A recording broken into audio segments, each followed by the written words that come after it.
শিক্ষার্থী তোমরা সবাই কেমন আছো? আশা করি সবাই ভালো আছো। তোমাদের দোয়ায় আমিও ভালো আছি। তো আমরা আজকে যে কাজটি করতে যাব সেটি হচ্ছে কাজ শক্তির উপপাদ্য। এটা কিভাবে আসলো, কোথা থেকে আসলো আমরা একটু যাচাই করে দেখে নিব। তো এটা যাচাই করার জন্য আমাদের প্রয়োজন কাজের সূত্র। হ্যাঁ, কি লিখে নিতে পারি? কাজের সূত্র হতে পারে। হ্যাঁ, সূত্র হতে পাই কি পাবো? W=F(s) অর্থাৎ কাজ W= বল এবং সরণের গুণফলকে কি বলা হয়? কাজ বলা হয়। হ্যাঁ, বল এবং সরণের গুণফলকে কাজ বলা হয়। এরপরে আমরা লিখে নিতে পারি F=ma। এটি হচ্ছে নিউটনের কি সূত্র? দ্বিতীয় সূত্র। নিউটনের দ্বিতীয় সূত্র F=ma। এরপরে কিন্তু আমরা লিখে নিতে পারি তাহলে, হ্যাঁ, আমরা কিন্তু লিখে নিতে পারি W=mas। এটাকে এক নং সমীকরণ ধরে নিতে পারি। এরপরে কি করি? বেগের সূত্র হতে পাই। হ্যাঁ, v²=u² + 2ah। ঠিক আছে, এখন আমরা একটু সাইড চেঞ্জ করে নেই। হ্যাঁ, u² + 2ah v²। হ্যাঁ, তাহলে এখন আমরা কি করতে পারবো?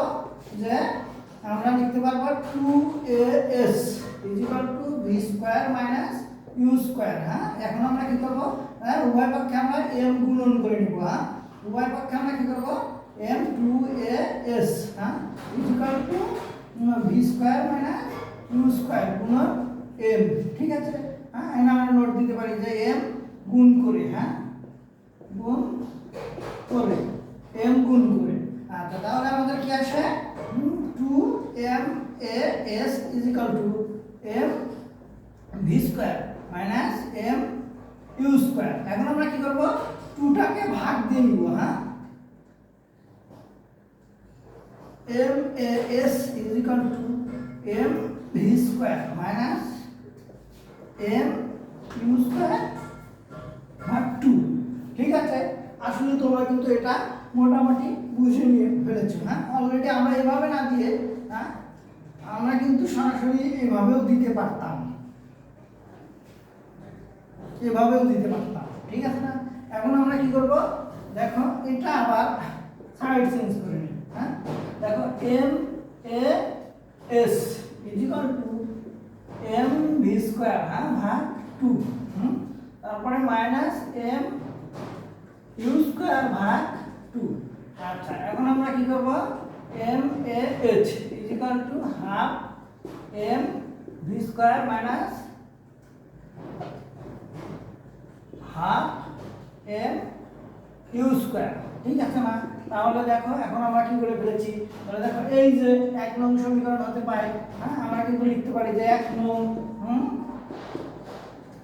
সমীকরণ হতে পাই। কি পাই আমরা? যে আমরা এটা পেয়ে যাচ্ছি যে W=½ m v² - ½ m u²। ঠিক আছে না? এখন আমরা লিখতে পারি যে W= কাজ, কাজ, হ্যাঁ, শক্তি। হ্যাঁ, তাহলে কিন্তু আমাদের W কি আসে? যে W=½ m v² - ½ m u²। প্রমাণিত। হ্যাঁ, ঠিক আছে, আমার মনে হয় যে তোমরা এটা ক্লিয়ার বুঝতে পেরেছো। হ্যাঁ, দেখো, এখানে আমরা কি করেছিলাম? এই 2 টাকে এই পাশে ভাগ দিয়ে নিয়েছি। ঠিক আছে না? এখানে না বোঝার মতো কিছু নাই, খুব সুন্দর এবং সহজ এবং স্বাভাবিকভাবে আমি তোমাদেরকে এটা বুঝিয়ে দিলাম। আশা করি তোমরা খুব ভালো করে বুঝতে পেরেছো। অবশ্যই লাইক এবং কমেন্টসের মাধ্যমে জানিয়ে দিবে যে তোমরা কে কোথা থেকে দেখছো, কেমন লাগছে। অবশ্যই ধন্যবাদ।